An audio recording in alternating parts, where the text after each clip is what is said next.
حضور علیہ الصلوۃ والسلام جب پیدا ہوئے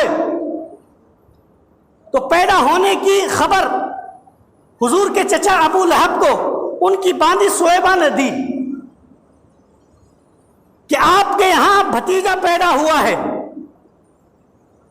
اب ابو لہب نے جب یہ خوشخبری سنی تو اپنے بھتیجے کی پیدائش کی خوشی میں سویبہ کو آزاد کر دیا۔ لونڈی تھی، بولا آزاد ہے تو، خوشی تھی بھتیجا پیدا ہوا ہے۔ اب ابو لہب کون ہے وہ بھی سمجھ لیجئے۔ ابو لہب کافر ہے۔ کون ہے؟ کون ہے؟ میں یہ کوئی بلوا رہا ہوں تاکہ آپ کو ذہن میں رہے نام کیا ہے اور اس کا عقیدہ کیا ہے۔ ابو لہب ہے۔ ابو لہب کیا ہے؟ کافر، ایمان نہیں لایا، حضور کو نبی نہیں مانا، بلکہ آپ تاریخ پڑھیے، پوری زندگی حضور کی دشمنی میں ہی لگا رہا، حضور کی مخالفت میں ہی لگا رہا۔ ابو لہب وہ بدترین کافر ہے کہ جس کے اوپر قرآن مجید میں سورہ لہب نازل ہو گئی ہے۔ اب آپ سوچئے کہ جس کی تردید کے اندر اللہ نے قرآن کی ایک سورت اتار دی ہو وہ کس درجے کا بدترین کافر ہوگا۔ لیکن آپ دیکھیے، حضور کی پیدائش ہوئی، پیدائش کی خوشی میں اس نے اپنی لونڈی کو آزاد کر دیا۔ اب ابو لہب مر جاتا ہے، مرنے کے بعد اس کے رشتہ دار اس کو خواب میں دیکھتے ہیں اور پوچھتے ہیں کہ صاحب کیا ہوا، تیرے ساتھ کیا معاملہ رہا؟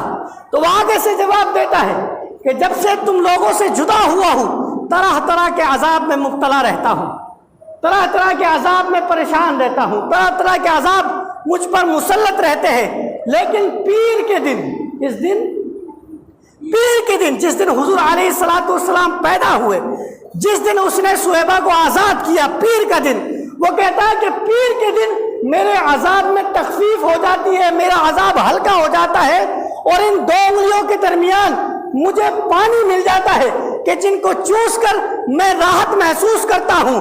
آخر وجہ کیا ہے؟ اس سے پوچھا جائے کہ تجھ پر یہ احسان اللہ کا کیوں ہو رہا ہے تو وہ جواب دے گا کہ اللہ نے مجھ پر یہ احسان اس لیے کیا، میں نے اپنے بھتیجے کی خوشی میں اپنی لونڈیا کو آزاد کیا تھا۔ ارے ایمان والو، اپنے مقدر پر ناز کرو، وہ کافر ہو کر اپنے بھتیجے کی خوشی منائے، پروردگار اس کے عذاب میں تخفیف فرما دے۔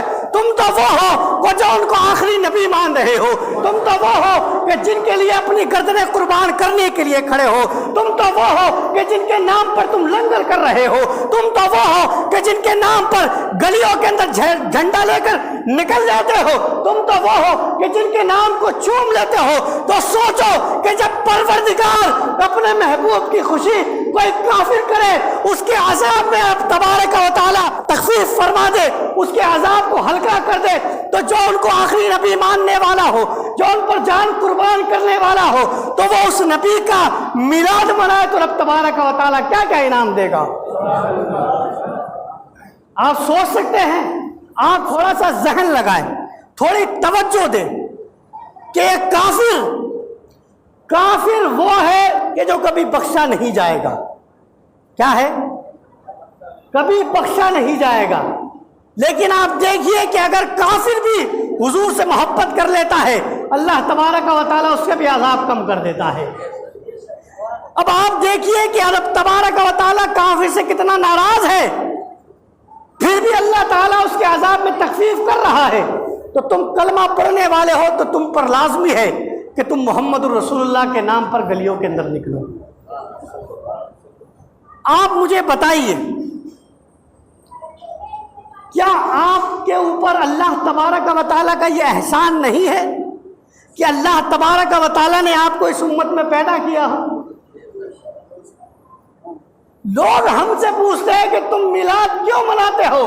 میں نے کہا حضرت موسیٰ جیسا پیغمبر یہ تمنا کرتا ہو کہ میں محمد الرسول اللہ کی امت میں پیدا ہوں، ارے میں نے تو کوئی تمنا بھی نہیں کی تھی، میں نے تو کوئی دعا بھی نہیں مانگی تھی، میں نے تو کوئی نیک کام بھی نہیں کیا تھا، اس کے باوجود میرے آقا صلی اللہ علیہ وسلم کی امت میں پیدا ہو گیا ہوں، تو کیا میرے پہ یہ لازمی نہیں ہے کہ میں محمد الرسول اللہ کا میلاد مناؤں، محمد الرسول اللہ کے لیے اپنے گھروں کے اندر جھنڈے لگاؤں؟